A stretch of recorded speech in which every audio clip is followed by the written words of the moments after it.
अध्याय 34।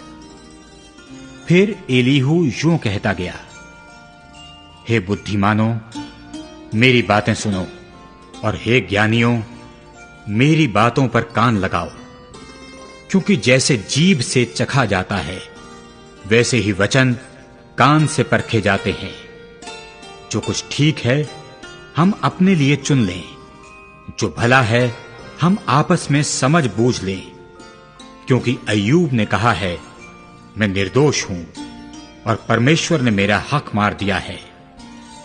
यद्यपि मैं सच्चाई पर हूं तो भी झूठा ठहरता हूं। मैं निरपराध हूं, परंतु मेरा घाव असाध्य है। अय्यूब के तुल्य कौन शूरवीर है, जो परमेश्वर की निंदा पानी के समान पीता है, जो अनर्थ करने वालों का साथ देता और दुष्ट मनुष्यों की संगति रखता है। क्योंकि उसने कहा है, मनुष्य को इससे कुछ लाभ नहीं कि वह आनंद से परमेश्वर की संगति रखे। इसलिए हे समझ वालों, मेरी सुनो। यह संभव नहीं कि परमेश्वर दुष्टता का काम करे और सर्वशक्तिमान बुराई करे।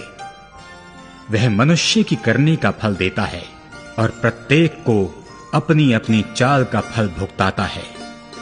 निसंदेह परमेश्वर दुष्टता नहीं करता और ना सर्वशक्तिमान अन्याय करता है।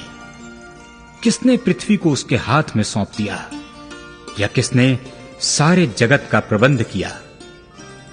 यदि वह मनुष्य से अपना मन हटाए और अपना आत्मा और श्वास अपने ही में समेट ले, तो सब देहधारी एक संग नष्ट हो जाएंगे और मनुष्य फिर मिट्टी में मिल जाएगा। यदि तुझ में समझ है तो यह सुन और मेरी इन बातों पर कान लगा। जो न्याय का बैरी हो, क्या वह शासन करे? जो पूर्ण धर्मी है, क्या तू उसे दुष्ट ठहराएगा? वह राजा से कहता है, तू नीच है, और प्रधानों से, तुम दुष्ट हो। परमेश्वर हाकिमों का पक्ष नहीं करता और धनी और कंगाल दोनों को अपना बनाए हुए जानकर उनमें कुछ भेद नहीं करता। आधी रात को पल भर में वे मर जाते हैं और प्रजा के लोग हिलाए जाते और जाते रहते हैं, और प्रतापी लोग बिना हाथ लगाए उठा लिए जाते हैं। क्योंकि परमेश्वर की आंखें मनुष्य की चाल चलन पर लगी रहती हैं और वह उसकी सारी चाल को देखता रहता है। ऐसा अंधियारा या घोर अंधकार कहीं नहीं है जिसमें अनर्थ करने वाले छिप सकें। क्योंकि उसने मनुष्य का कोई समय नहीं ठहराया कि वह परमेश्वर के सम्मुख अदालत में जाए। वह बड़े बड़े बलवानों को बिना पूछताछ के चूर चूर करता है और उनके स्थान पर दूसरों को खड़ा कर देता है। इसलिए कि वह उनके कामों को भली भांति जानता है। वह उन्हें रात में ऐसा उलट देता है कि वे चूर चूर हो जाएं। वह उन्हें दुष्ट जानकर सबों के देखते मारता है, क्योंकि उन्होंने उसके पीछे चलना छोड़ दिया है और उसके किसी मार्ग पर चित्त न लगाया। यहां तक कि उनके कारण कंगालों की दुहाई उस तक पहुंची और उसने दीन लोगों की दुहाई सुनी। जब वह चुप रहता है तो उसे कौन दोषी ठहरा सकता है? जब वह मुंह फेर ले तब कौन उसका दर्शन पा सकता है?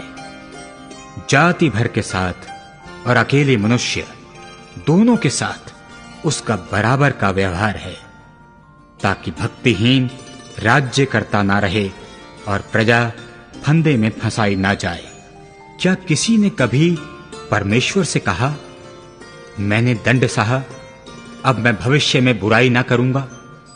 जो कुछ मुझे नहीं सूझता वह तू मुझे सिखा दे, और यदि मैंने टेढ़ा काम किया हो तो भविष्य में वैसा ना करूंगा।